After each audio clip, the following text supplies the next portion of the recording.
Celui qui veut aller loin ménage ses détours. Bonjour à tous les fidèles de Cameroun Flash, vous qui chaque jour, chaque soir faites le choix de rester informés, curieux et parfois même un peu incrédules face à ce qui se passe dans notre cher pays.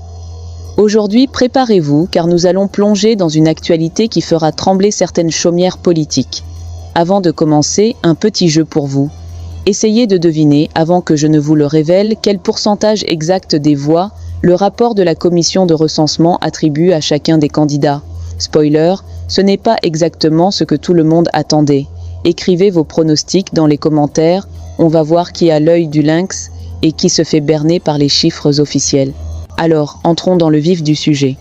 Selon le dernier rapport transmis hier au Conseil constitutionnel, le candidat Paul Biya serait crédité de 53,6% des voix à la présidentielle du 12 octobre dernier. Oui, vous avez bien entendu, 53,6%, un chiffre qui ne manquera pas de faire couler de l'encre et de nourrir les conversations dans les salons et marchés du pays. D'un autre côté, Issa Chiroma se voit attribuer 35,2% des suffrages. Une différence qui pour certains peut sembler écrasante et pour d'autres étonnamment prévisible. Mais attention, ces chiffres restent officiels uniquement après l'examen des recours, prévu dès demain, et la proclamation finale par le Conseil constitutionnel attendue ce jeudi. Donc rien n'est encore totalement gravé dans le marbre. Comme toujours, chez Cameroun Flash, notre mission est simple. Vous apporter l'information complète, sans filtre et avec une pointe de satire qui vous fera sourire même dans les moments les plus sérieux. Nous vous plongeons dans les chiffres, les dossiers et les coulisses de la politique camerounaise pour que vous soyez les premiers à comprendre ce qui se joue vraiment. Restez avec nous jusqu'à la fin de cette vidéo, car nous n'allons pas simplement vous égrener des pourcentages. Non, nous allons décortiquer les implications, analyser les réactions dans les rues et les réseaux sociaux et vous offrir cette perspective unique que vous ne trouverez nulle part ailleurs. Parce qu'au Cameroun, chaque chiffre a son histoire et chaque vote raconte une anecdote. Mais avant de continuer, un petit rappel. Si vous aimez ce que vous voyez, n'hésitez pas à liker la vidéo, à vous abonner si vous êtes nouveau parmi nous et surtout à activer la cloche de notification. Cela vous garantit de ne jamais manquer nos analyses, nos exclusivités et toutes les informations à la une. Oui, même celles qui font grincer des dents les politiciens. Nous savons que beaucoup d'entre vous sont déjà des abonnés fidèles. Et à vous, merci de votre confiance. Votre fidélité nous permet de continuer à fouiller, enquêter et vous livrer une information fiable et vérifiée, jour et nuit, dans ce chaos médiatique où il devient difficile de distinguer le vrai du faux. Alors, préparez-vous. Ce que nous allons vous révéler après ce préambule risque de remettre en question certaines certitudes, de provoquer des débats passionnés et pourquoi pas, de susciter quelques éclats de rire. Restez bien scotchés car la suite va être à la fois instructive, choquante et comme toujours, délicieusement satirique. Alors là mes frères et sœurs, asseyez-vous bien, serrez vos maquis, vos bancs de carrefour, vos fauteuils qui grincent. Parce que ce que je vais vous raconter, c'est pas une histoire de telenovela, non, c'est du vrai Cameroun, celui qui fait rire et grincer en même temps. Hier soir, pendant que certains étaient en train de chercher leur monnaie pour le chikwangwe ou la bière à la buvette du coin, un papier est tombé. Et attention, pas n'importe quel papier, un rapport officiel de la commission de recensement des votes. Oui, le même papier que tout le monde guette comme on guette le taxi qui va enfin te déposer sans t'arnaquer. D'après ce rapport, figurez-vous que notre cher président Paul Biya, celui qu'on connaît depuis longtemps, le monsieur qui a plus d'années de règne que certains ont d'existence, serait crédité de 53,6% des voix. 53,6%. Là, mes frères, même le gars du coin qui fait les paris sur qui va gagner à la pétanque du quartier aurait levé les yeux et dit « Ah bon? Encore lui ?» Mais il a déjà tout fait, tout vu, tout signé. Et puis, il y a Issa Chiroma qui, selon le même rapport, récolterait 35,2%. Là, on peut entendre le murmure des maquis et des salons. « Ah non, mon frère, t'as vu ça? 35,2%, c'est pas mal, mais c'est pas Biya quand même. » Les gens se regardent, secouent la tête, et certains disent avec ce sourire sarcastique qu'on connaît tous, « C'est toujours la même histoire, mais on va suivre quand même. » Imaginez la scène dans un maquis du centre-ville. Le type derrière le comptoir sert la bière, il lance un « Alors, qui a cru que Chiroma allait faire des miracles ?»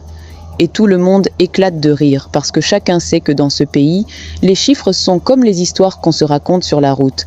Il faut toujours les goûter avec un grain de sel.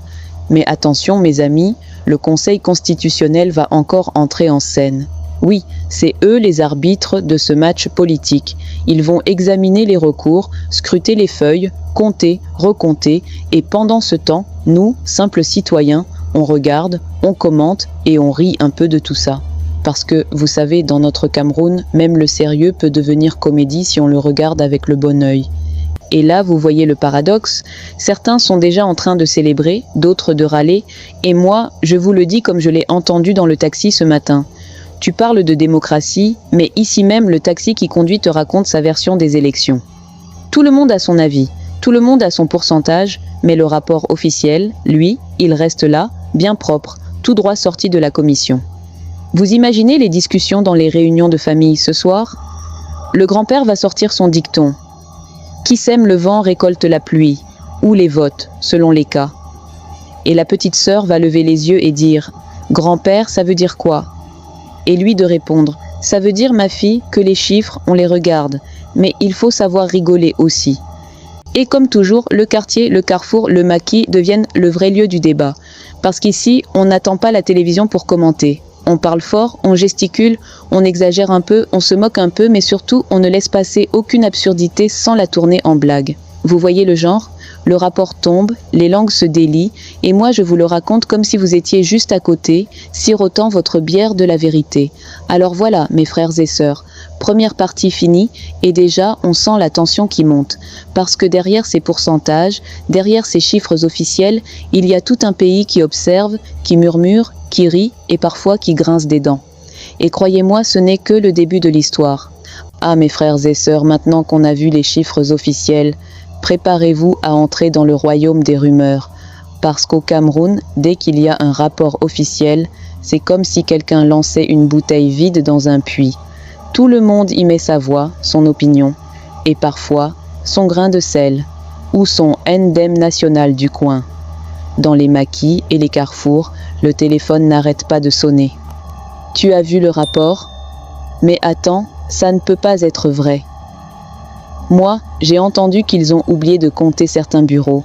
Et là, tu observes les visages, les mains qui gesticulent, les éclats de rire et les soupirs, comme si chaque pourcentage venait de tomber sur le plafond du maquis et avait rebondi dans toutes les conversations. Et puis, il y a ceux qui aiment embellir l'histoire. Toi, tu sais, le gars qui prend sa chaise, la tourne vers tout le monde et commence à raconter. Moi, je vous dis, ce n'est pas qu'une histoire de vote, c'est une histoire de qui a les meilleures chaussures pour courir après les voix. Les gens éclatent de rire, mais en même temps, ils hochent la tête, parce que dans notre pays, l'humour est souvent la manière la plus saine de dire la vérité. Maintenant, imaginez la scène dans un quartier populaire. Les jeunes discutent avec les anciens, chacun donnant sa version. Les anciens parlent des élections passées, des promesses non tenues, et les jeunes se moquent gentiment. « Ah oui, papy, et tu disais que celui-là allait changer le pays, et maintenant, on a juste changé de chiffre, pas de politique. » Le rire fuse, mais derrière, il y a cette lucidité qui pique. On sait que certains cycles ne changent jamais. Et puis, il y a les exagérations, vous savez, ce qu'on appelle le folklore de quartier. Moi, j'ai entendu qu'ils ont même compté les votes des fantômes. Et là, tu vois tout le monde se marrer, même ceux qui savent que ce n'est pas vrai, parce que la vérité, ici, on la digère avec humour. C'est un peu comme le poisson grillé de samedi soir. Tout le monde le veut, mais chacun raconte à sa manière comment il l'a mangé. Pendant ce temps, les cafés et les maquis deviennent les studios improvisés d'analystes politiques.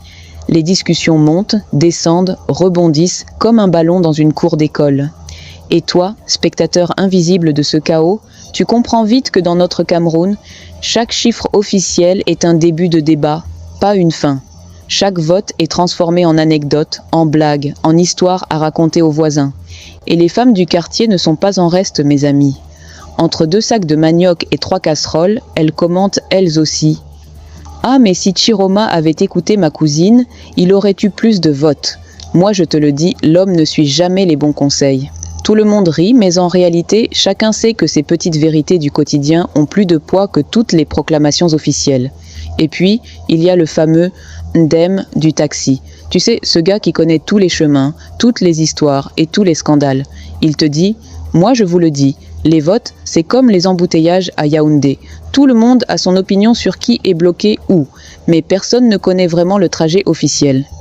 Et là, éclat de rire général, parce que c'est exactement ça. Le rapport officiel, on le lit, mais les histoires qu'il déclenche, ce sont elles qui nourrissent le quartier. Alors mes frères et sœurs, vous voyez, dans cette deuxième partie, le vrai spectacle n'est pas dans le papier officiel, mais dans les bavardages, les éclats de rire, les exagérations et les métaphores du quotidien. Chaque voix, chaque commentaire, chaque ndem transforme la politique en comédie populaire. Et déjà, vous sentez que le scénario est loin d'être fini. Ah, mes frères et sœurs, maintenant qu'on a rigolé avec les chiffres et les rumeurs du quartier, il est temps d'entrer dans le vif du sujet.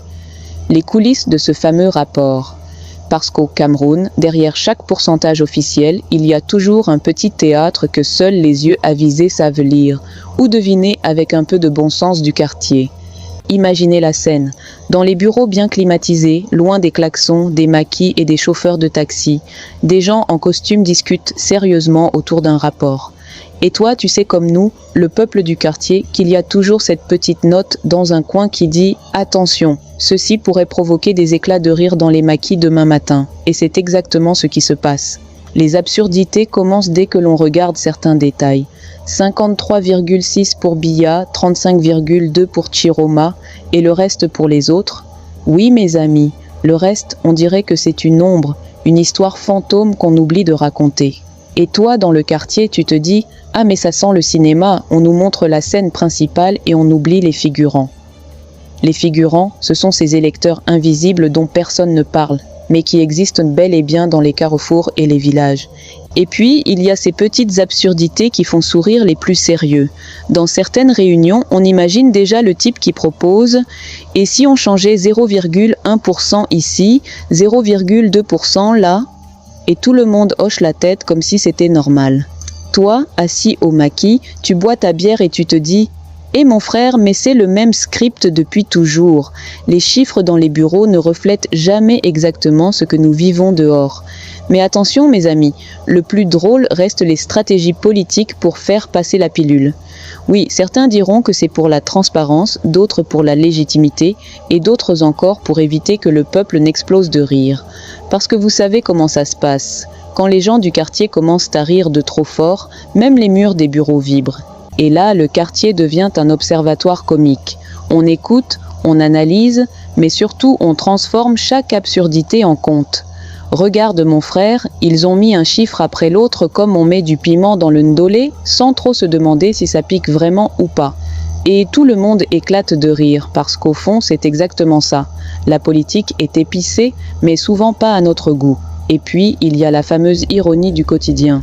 Certains fonctionnaires prennent leur téléphone pour montrer le rapport à leurs voisins, comme pour dire « Regardez, on est sérieux, regardez nos chiffres ». Et le voisin, lui, répond avec un sourire en coin. Oui, sérieux comme le taxi qui t'a promis de te déposer en 5 minutes et qui prend 2 heures. Voilà, la métaphore du quartier, directe et sans phare. Dans ce climat, les histoires de recours au Conseil constitutionnel deviennent un vrai feuilleton. Les réunions, les signatures, les révisions, tout devient un sketch si on le raconte avec un peu d'humour populaire.